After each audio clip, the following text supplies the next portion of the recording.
এর মধ্যে আলু আর মটর সেদ্ধ করতে দিয়েছি।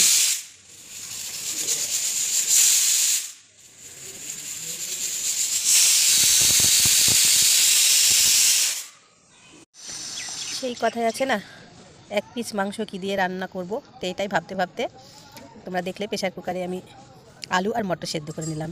সেটা দিয়ে এটার আজ গতিবিধি হবে। এটা 2 দিন থেকে ভিজে আছে, খাসির মাংস, মানে পাড়ার আকিকার মাংস, তাই রেখে দিয়েছিলাম। আর এখানে মশলা টশলা করে নিয়েছি, আর এই যে পেঁয়াজ কেটে নিয়েছি। তো চলো খাসির মাংসটারই আজকে গতিবিধি করি। এক পিস মাংস কী দিয়ে রান্না করব দেখো, এক পিস মাংস সবাইকে দিয়েই পুজিয়ে দেবো।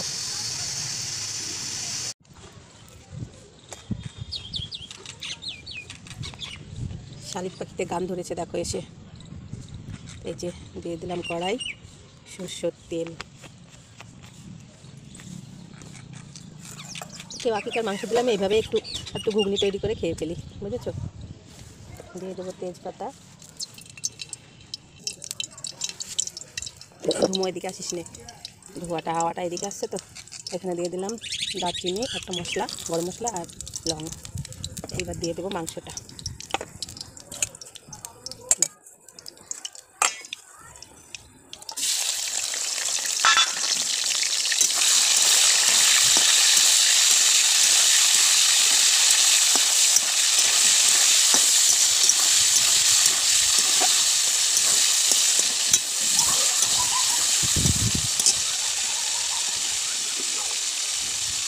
দিয়ে দেবো পেঁয়াজ কুচি, বড় একখানা পেঁয়াজ কুচি দিয়ে দিলাম।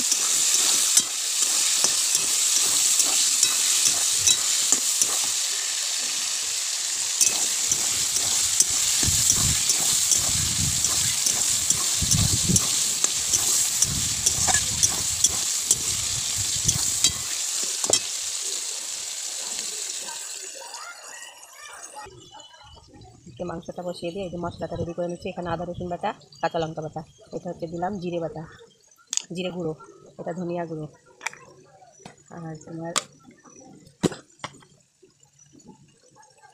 হলুদ, পরিমাণ মতো হলুদ।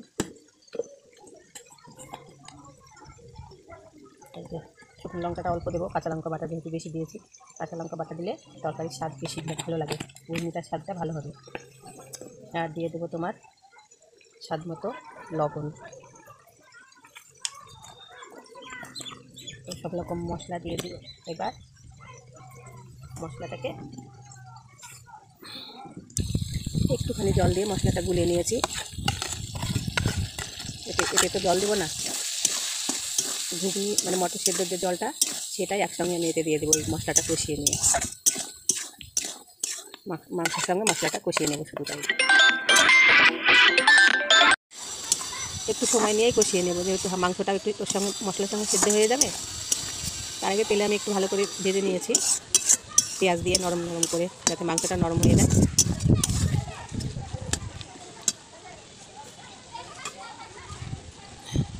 মাংসগুলোকে আমি টুকরো টুকরো করে ছোটো ছোটো করে কেটে নিয়েছি। এই যে দেখো, বেশি বড় করে নিই, একদম ছোটো ছোটো করে, এই যে ছোটো ছোটো করে কেটে নিয়েছি। তো এক পিস মাংস কীভাবে সবাইকে দিতে হয় দেখো, শিখে নাও আমার কাছে।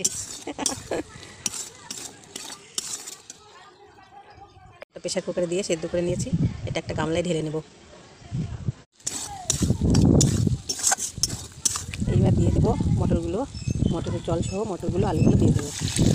এই যে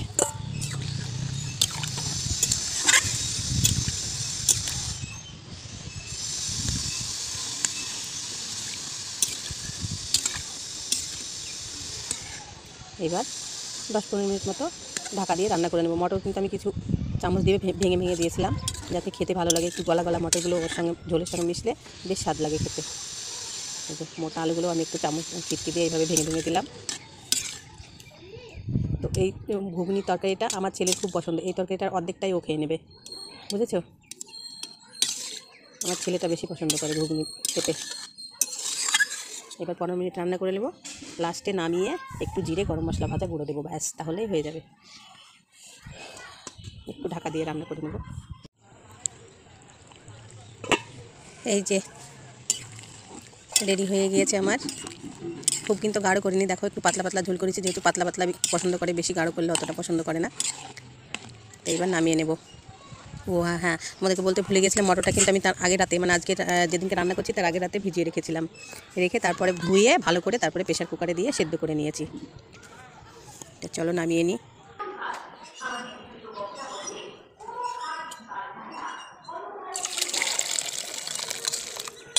হ্যাঁ হ্যাঁ, কি সেন্ট গো, সেই সেন্ট। একটা কাজ বাকি আছে, সেটা হচ্ছে এই যে জিরে গরম মশলা ভাজা দিয়ে দিলাম। এইবার পরিপূর্ণ হলো ঘুগনি রান্না। সেই কালার এসছে।